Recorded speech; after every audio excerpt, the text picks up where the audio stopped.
This week on Pop of Culture, new music from a 10-piece band. We wanted to create a good album. That's really all we were concerned with when we started.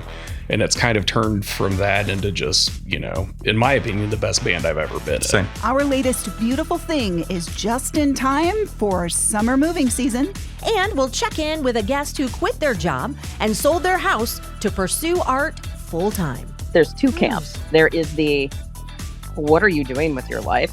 Why are you doing that? Yeah. And I get the, oh my God, that is so awesome. Mm-hmm. Oh, I wish I could do that. That's coming up. Support for Pop of Culture comes from you. Your sustaining membership makes local programming at IPR possible. Join us today at indianapublicradio.org.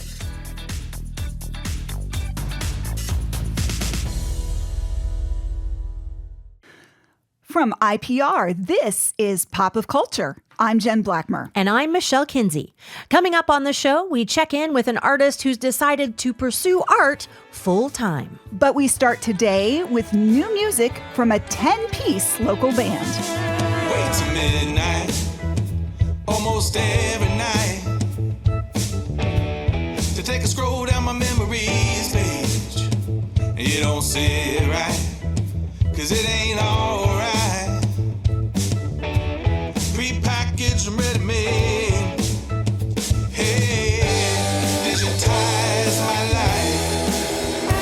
Oh, synthesize my mind. Hey, monetize my rights.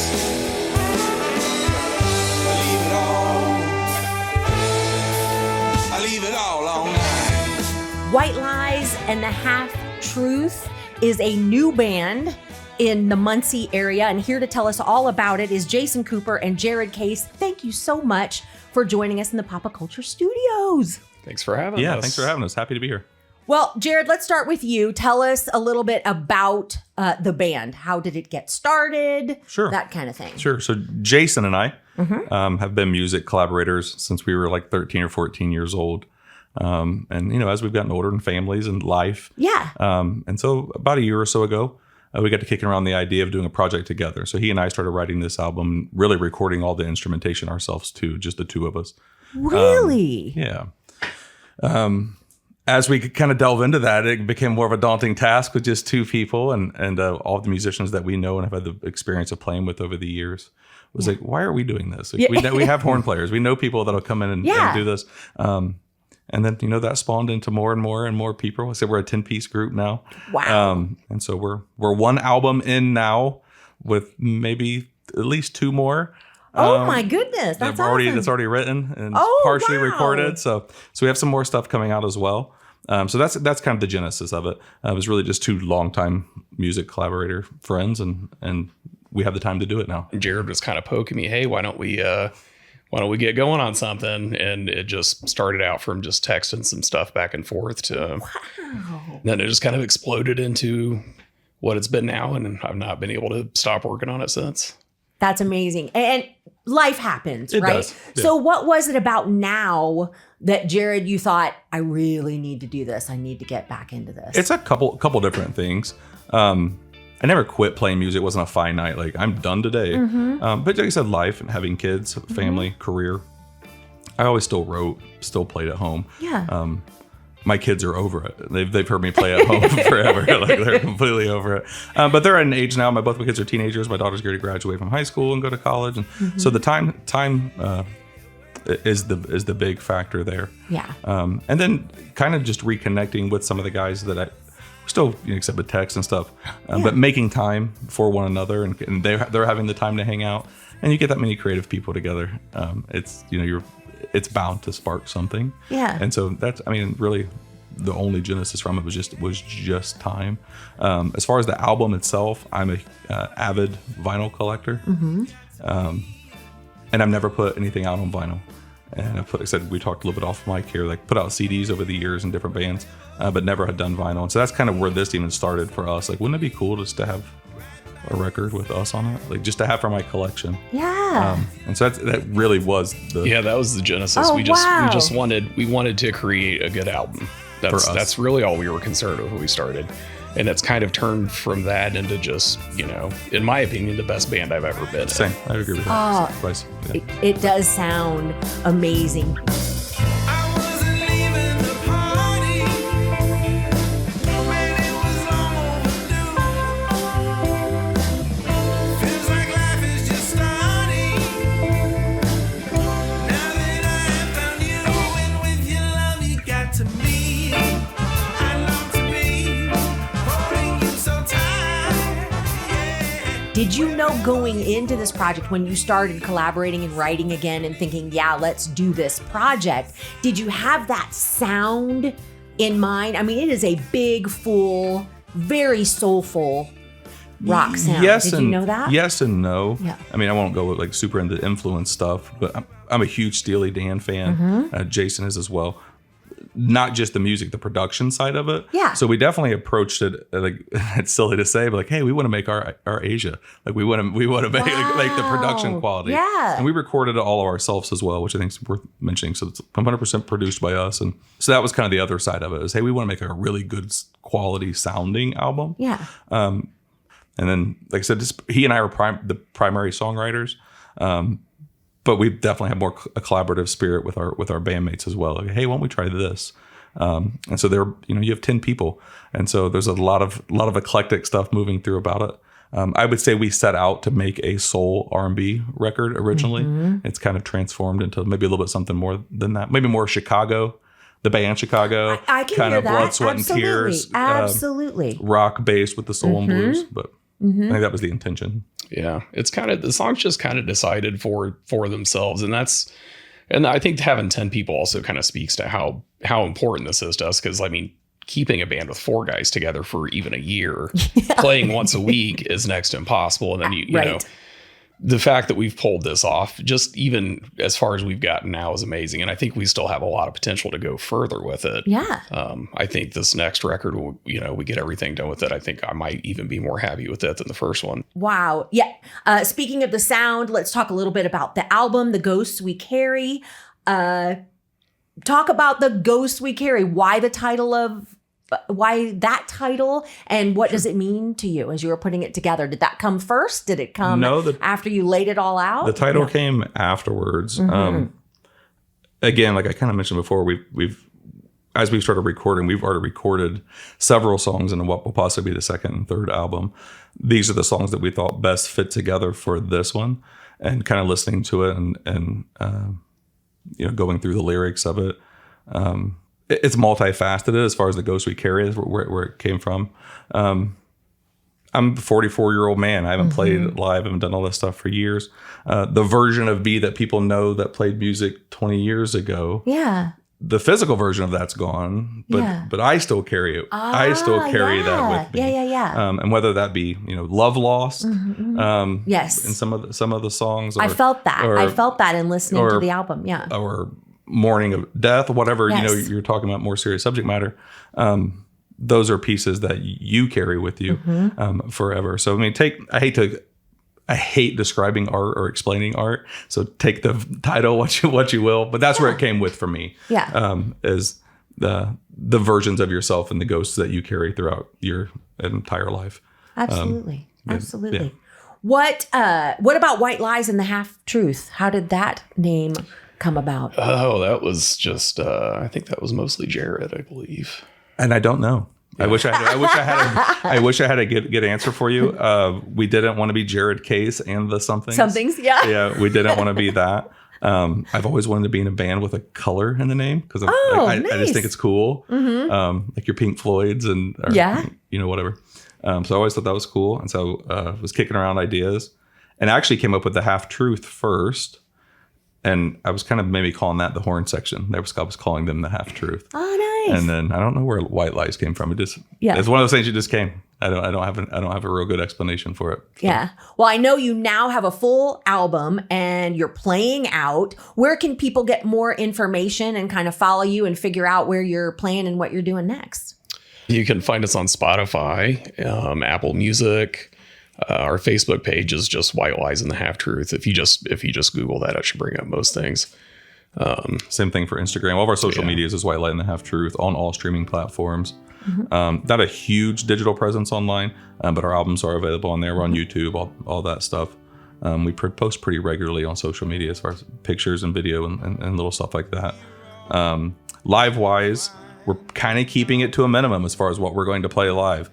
So there may be 2 to 3 shows for the rest of this calendar year. Yeah, so make sure you're paying attention. Exactly. Yeah. I'm a big proponent in not overwhelming a market with playing too much. Or overwhelming a stage, because there's not a whole lot of venues in Muncie that can actually hold 10. There are 10. Did we mention there are 10 members of this A band? little bit more moving parts as far as that goes. So we do have a couple of shows coming up here throughout the year. And maybe one more to come before the end of the year. So yeah, our social media has all that information on there. Awesome. Look forward to seeing you out live. Thank you so much, Jarrod and Jason, for coming into the Pop of Culture studios. Looking forward to seeing what's next. Thank you. Happy to be here. Appreciate it. Yeah, thanks very much. You know they all seem the same. I could be miles away, and you will always be home.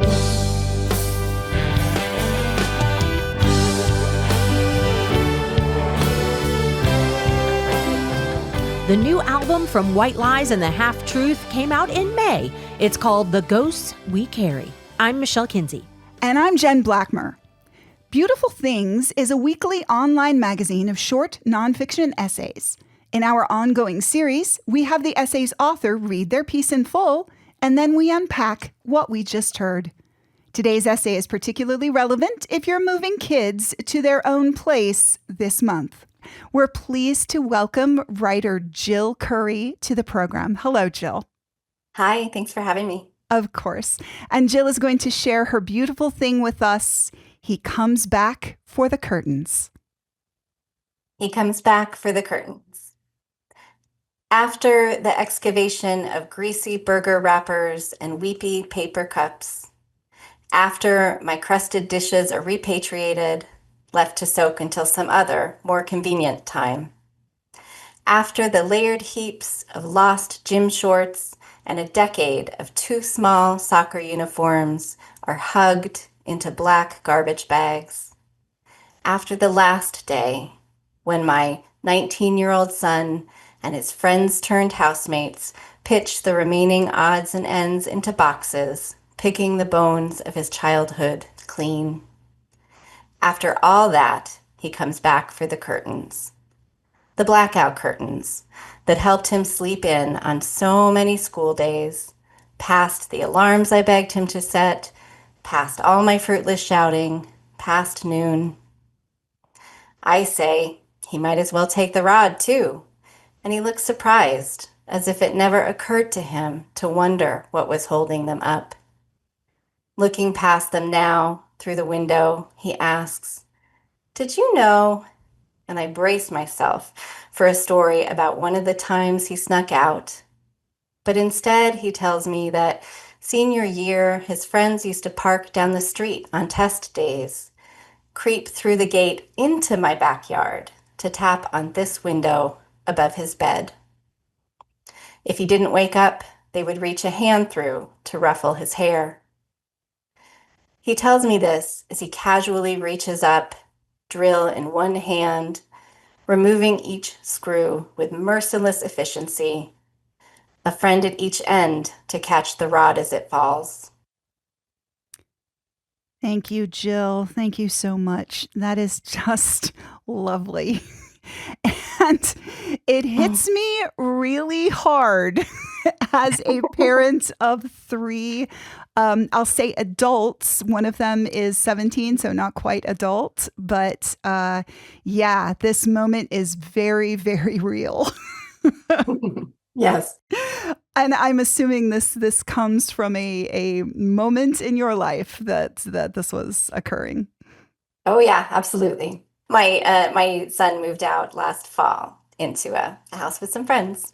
Yeah. And it seems like a simple thing. It really does. Like we're going to go live with friends and, no big deal. But there's this moment where it just all gets packed up and it just all looks, I don't know, maybe look small, right? I love the imagery you use about being two small soccer uniforms hugged into black garbage bags, right? A life in these containers becomes kind of profound.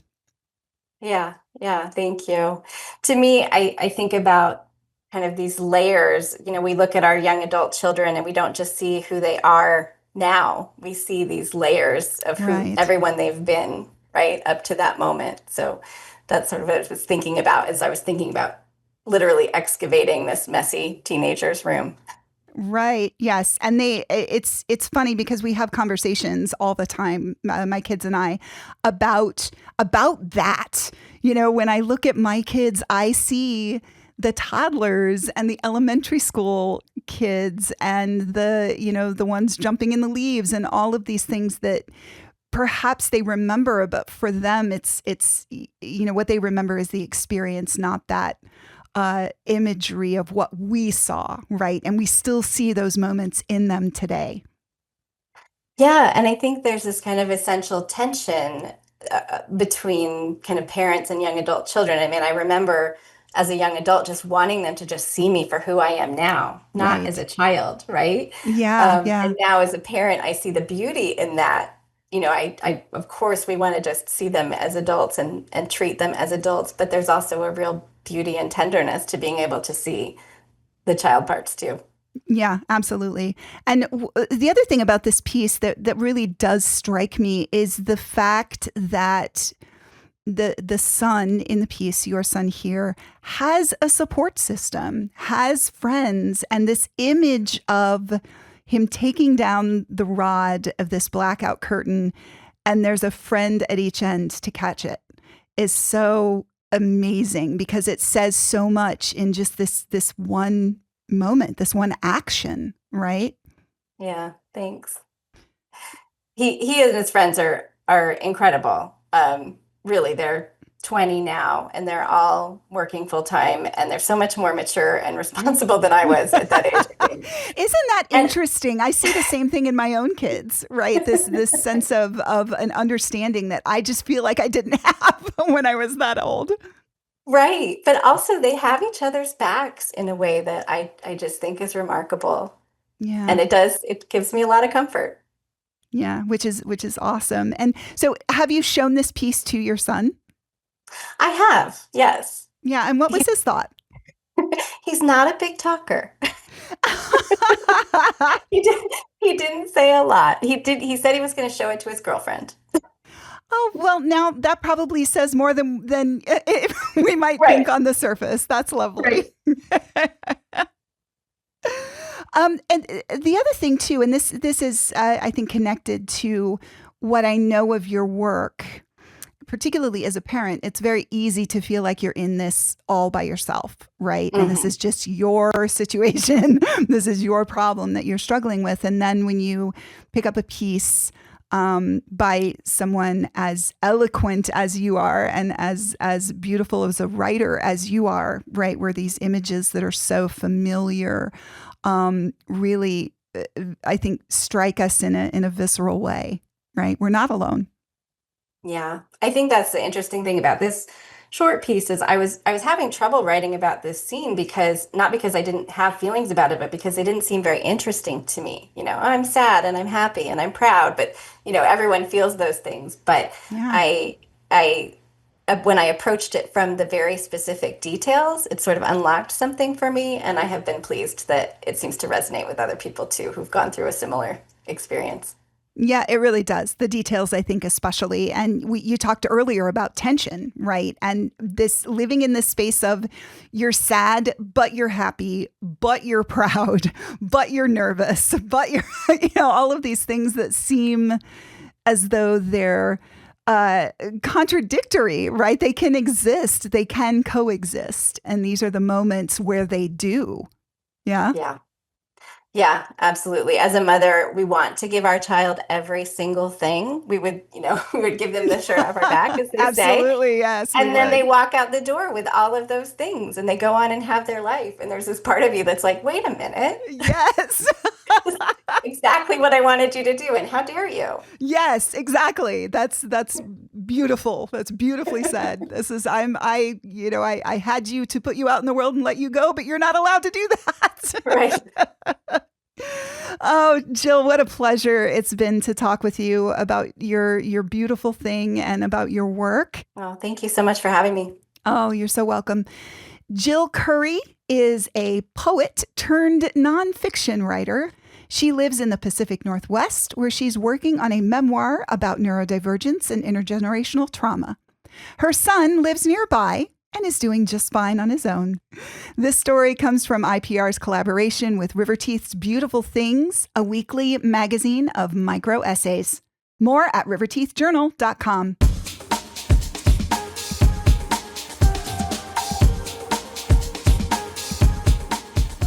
We have a follow-up today on one of our favorite guests, Aimee Maychack. When we first spoke to Aimee, they were making art as a side thing.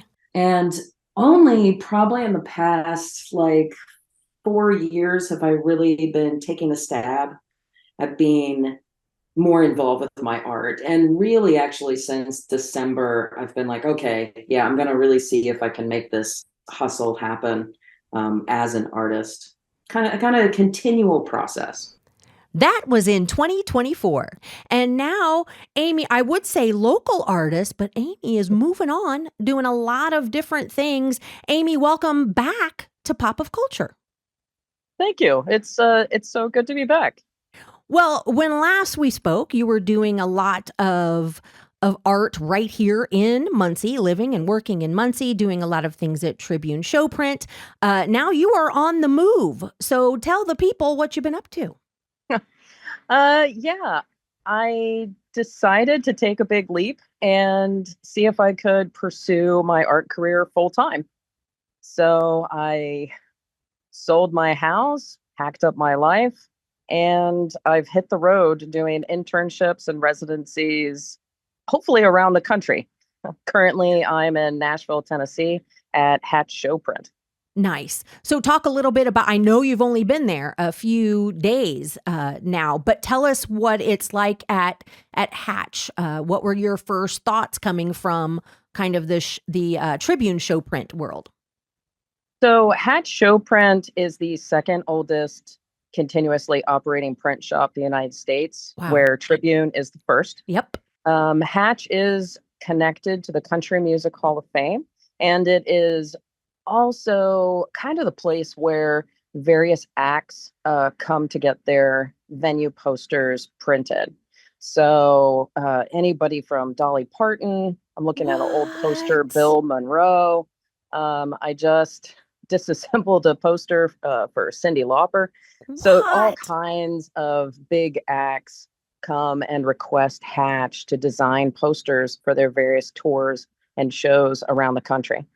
Wow. That's huge. So talk about your internship. As I said, you just started. How long is the internship and what kinds of things will you be doing?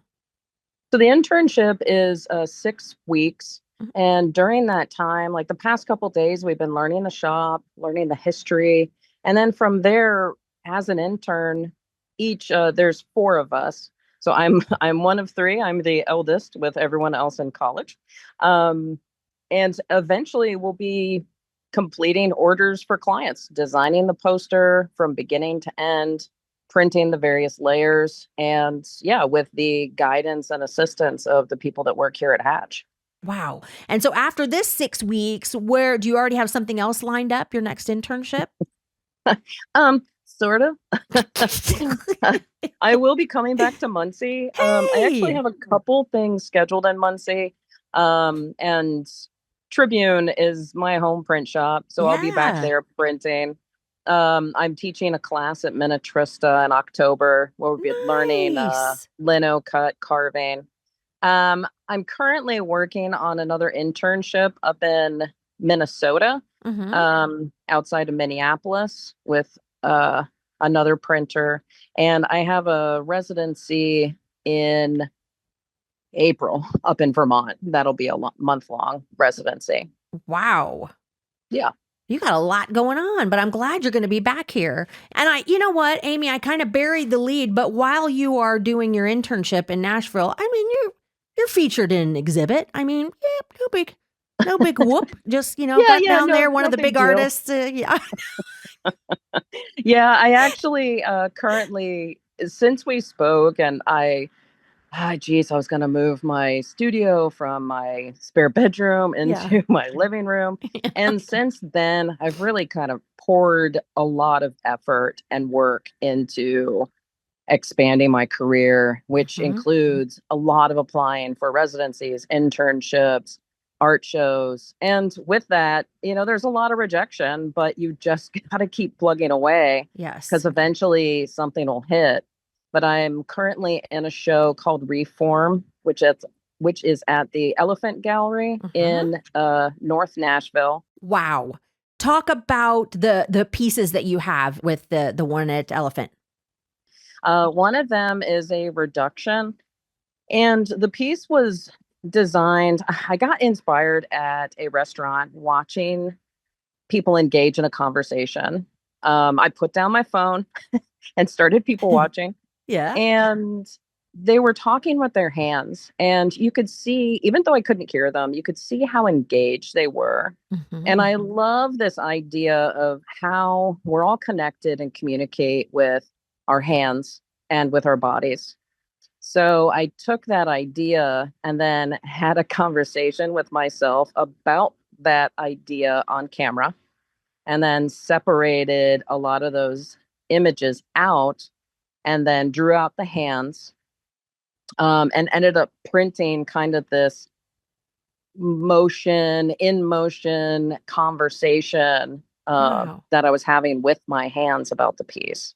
And the piece is a reduction, which means that I start out with the linoleum, Mhm. drew out my piece, and then carved it, and then printed one color, then Oh, carved away more, and then printed another color. So then you're kind of destroying the piece as you print, but you get wow. this beautiful multiple layers of colors within the one piece, one work.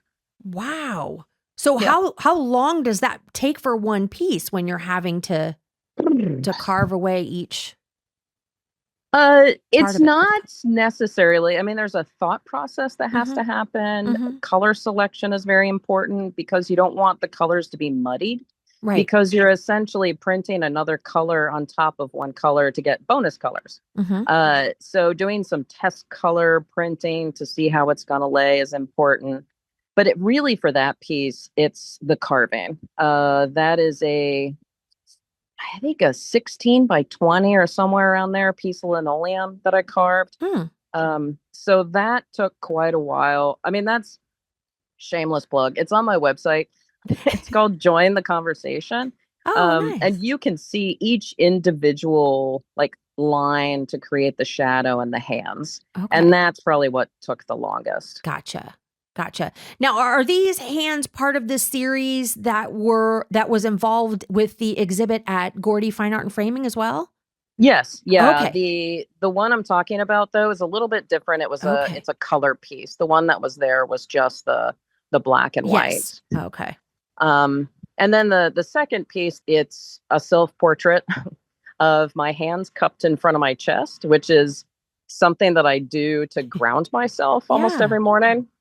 And I'm kind of looking down, and it's called Guarded, just in the idea of the current climate that we're in, Yes. and that so many people in the LGBTQ community have to guard themselves. And that Yes. was the inspiration behind that.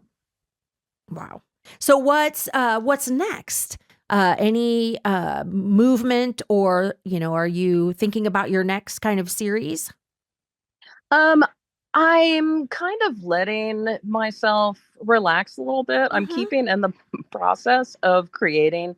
I've been doing some gouache and watercolors while I'm here in Mhm. the Airbnb that I'm in, just to kind of keep my drawing skills up, and also to kind of commemorate this time, and then Yeah. planning on sending those postcards to people. Oh, I love And that. doodling, and I think really learning so much here at this internship. I think when to start looking for new work is when I come back to Tribune and really start cranking out those presses, because already my gears are turning on Wow. some things that I like to do. Oh, that's awesome. Yeah, I was going to say it's going to take, so you're learning so much, it's going to take a minute to process, right? Yeah. So what else do you have going on that we can talk about that Well, that you have coming up? I think probably the biggest thing is, and the thing that has been the most interesting, I think that people want to hear about as Mhm. well when I talk to them, is the fact that I'm 48, going on 49 this August. Yeah. And I just decided that, yeah, after 24 years in fire and EMS, Yeah. that I need to do something different. And I think for most people, that is a very odd thing to do. The Mhm. responses that I've gotten from people are really quite different. There's two Mm. camps. There is the, what are you doing with your life? Why are you Wow. doing that? Yeah. And I get the, "Oh my god, that is so awesome. Mhm. Oh, I wish I could do that." Yeah. And it is terrifying at times, but at the same time, it's been very freeing of like, we only live once, and I only Yeah. have this one opportunity to Right. make my life whatever it's gonna be. Yeah. Yeah. How did you know that it was this time? Because I'm sure we all kind of get tinges of that or feel that. How did you know this is it? This is the time. If I'm going to do it, it's now. Yeah, I think quite honestly, it has a lot to do with the coming into my own Mhm. as a non-binary person, Mhm. coming into my own in that realm of life, having the confidence as an older person of like, hey, my artwork's actually pretty good, and I think I might try to do something with this. Yeah. And also, honestly, the politics of the current situation of what's going on, and feeling like I'm just ready for a change, and I'm going to take this chance now. Mhm. Even though there's so much transition in the world, like I'm going to make my own transition, and this is something that I can do for myself and manage and control. Yeah. Absolutely. Absolutely. I know you're only a few weeks in, but do you already feel, was it worth it? Oh yeah. I feel a lot lighter, and Mm. I've been doing fire EMS for 24 years. It's a fantastic job, but I was ready for something different. Mhm. It takes a toll on first responders. Um so getting rid of that like level of stress, and also, yeah, just really diving into what I want to be doing. I've had friends comment that, "Oh my god, you look so much happier like already." Mm. Which is, yeah, I think is very telling. Oh, and I'm sure you've probably been asked by friends, and I'm sure there are a lot of people listening that would want to know. But what advice would you give them if they're kind of thinking the same thing? And maybe it's not art, maybe it's something else, but I think it could apply across the board. What would you tell someone who's interested in taking a leap? Um, I think it's a matter of trusting yourself that you will have your own back. Mm. And honestly, I couldn't do it also without my community. Um, I've got friends in Muncie. I've got friends in New York. Mhm. I'm staying with a friend here at an Airbnb, and having those networks and relying on your community a bit, but also knowing that like you can have your own back. I took Mm. bartending classes before I took the leap. I know I can always fall back on being a paramedic. Mhm. I planned, I saved. So I was a little retentive about my process, but I think just trusting yourself. Absolutely. Well, Aimee, thank you so much for taking the time to revisit Pop Oh, of yeah. Culture, and we look forward to your visit back to Muncie this fall. Yeah, it'll be fantastic. Thank you so much. All right. Thanks. Aimee Maychack is an artist currently residing in Nashville.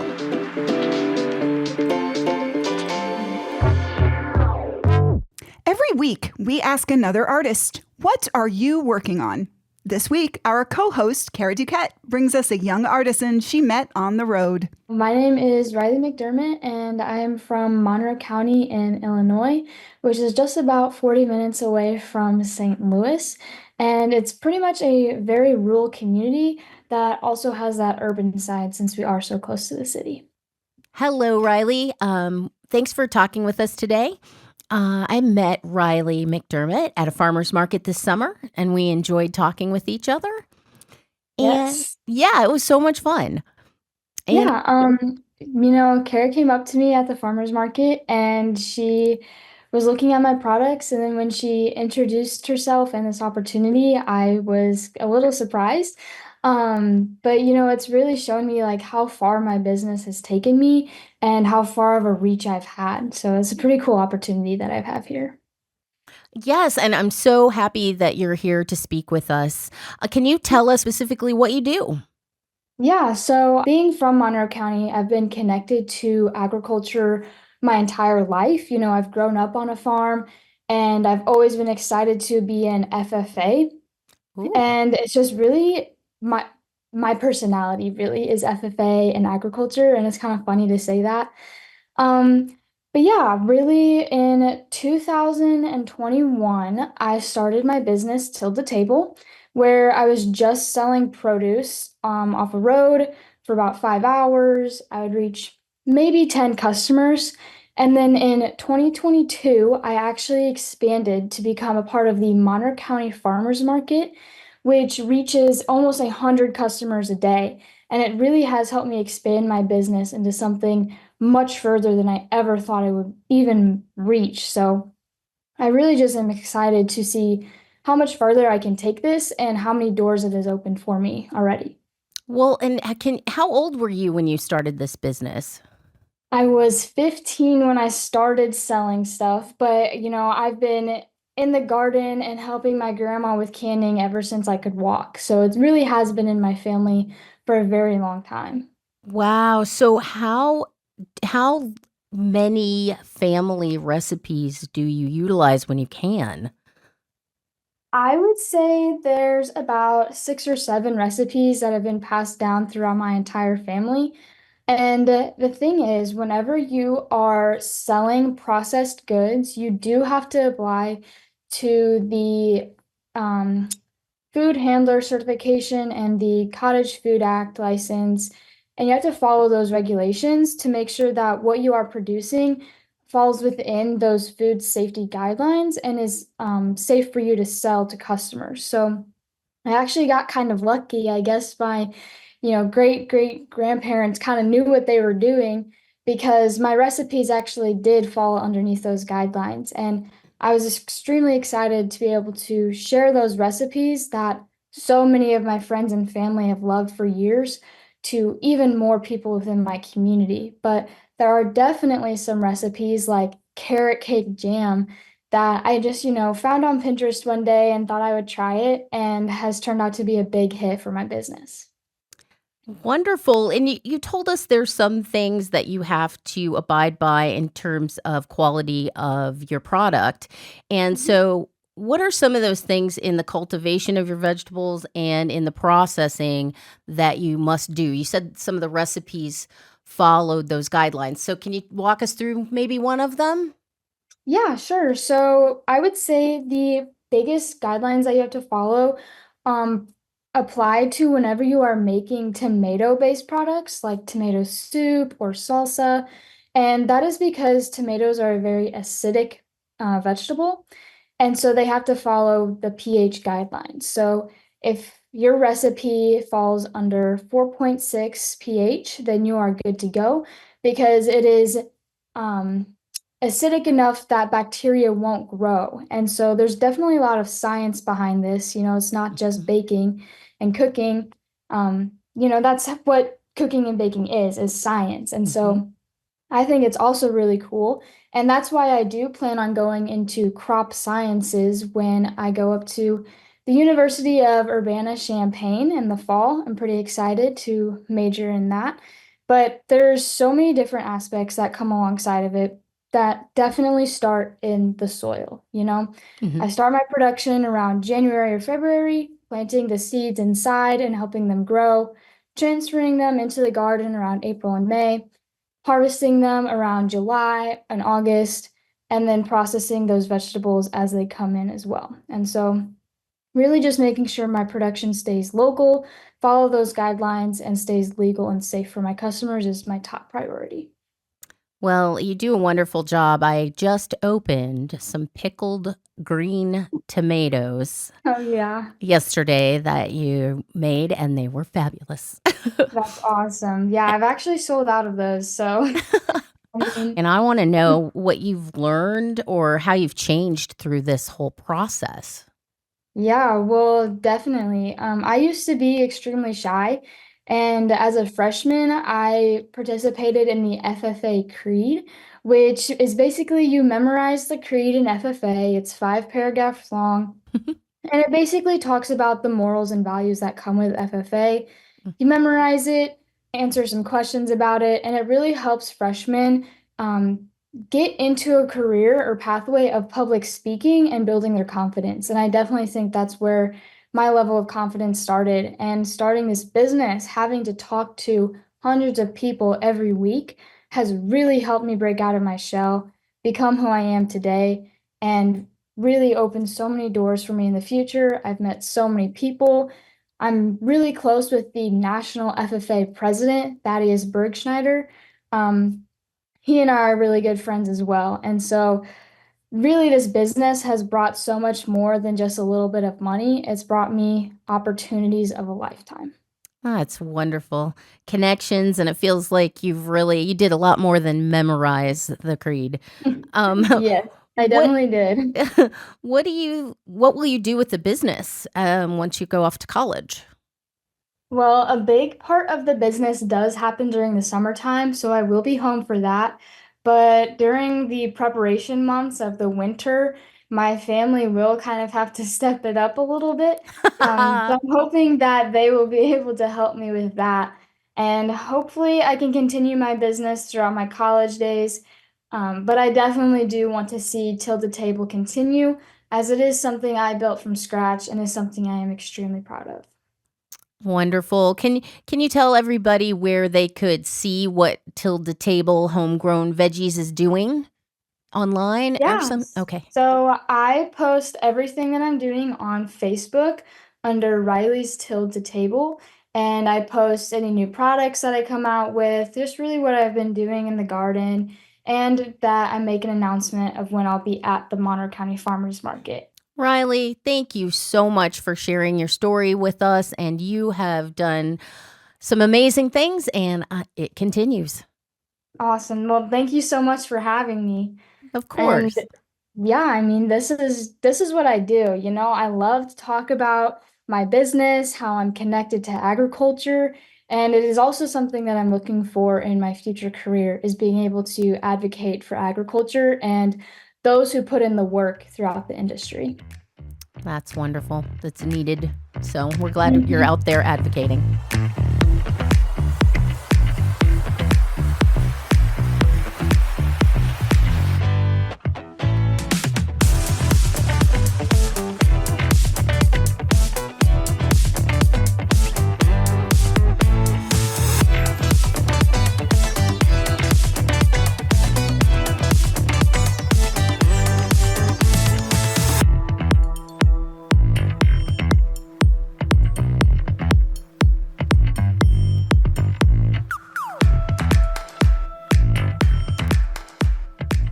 It's time for the arts calendar, My favorite time. and it's a hot one. Michelle, it's going to be hot this weekend. Ooh, is it? Of course, I am talking about Fire Up Downtown, a sizzling street fest, Saturday, August 2nd in downtown Muncie.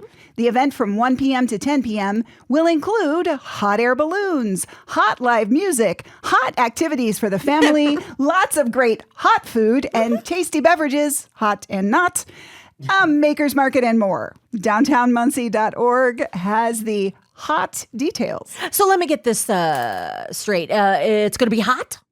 Yeah, I think so. Gotcha.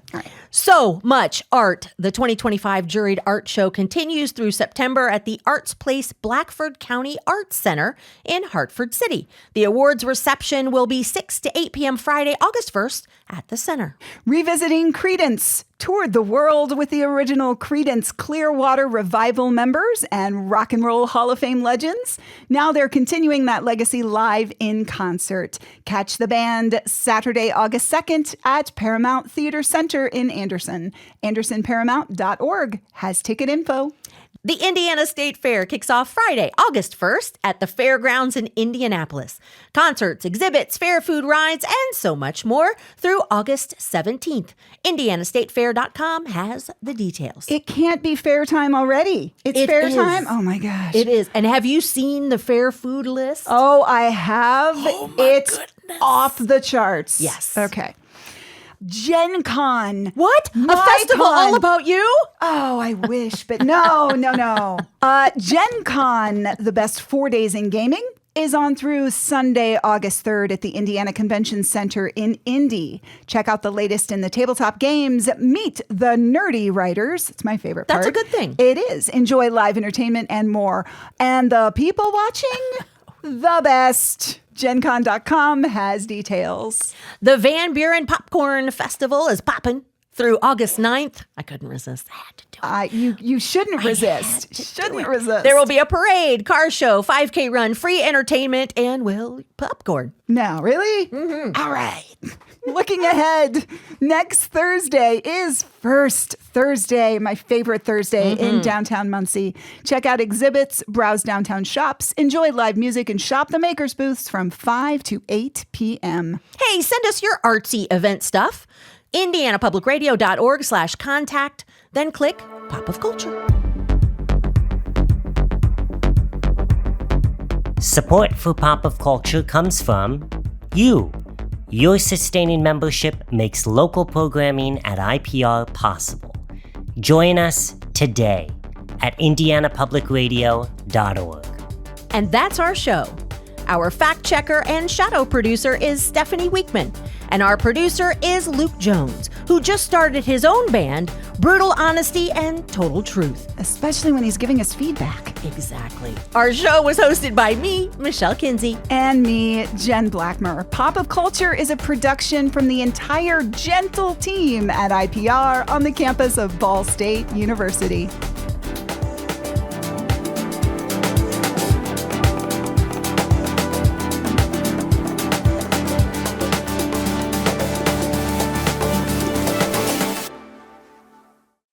And I'm Jen Blackmer. Pop of Culture and the ghosts we carry. After this, from IPR. We'll be back from IPR. One more time. Third time's a charm. What? You just kept adding words and words and more words at the end, which it was totally fine the way you did it. It really was. That was hilarious.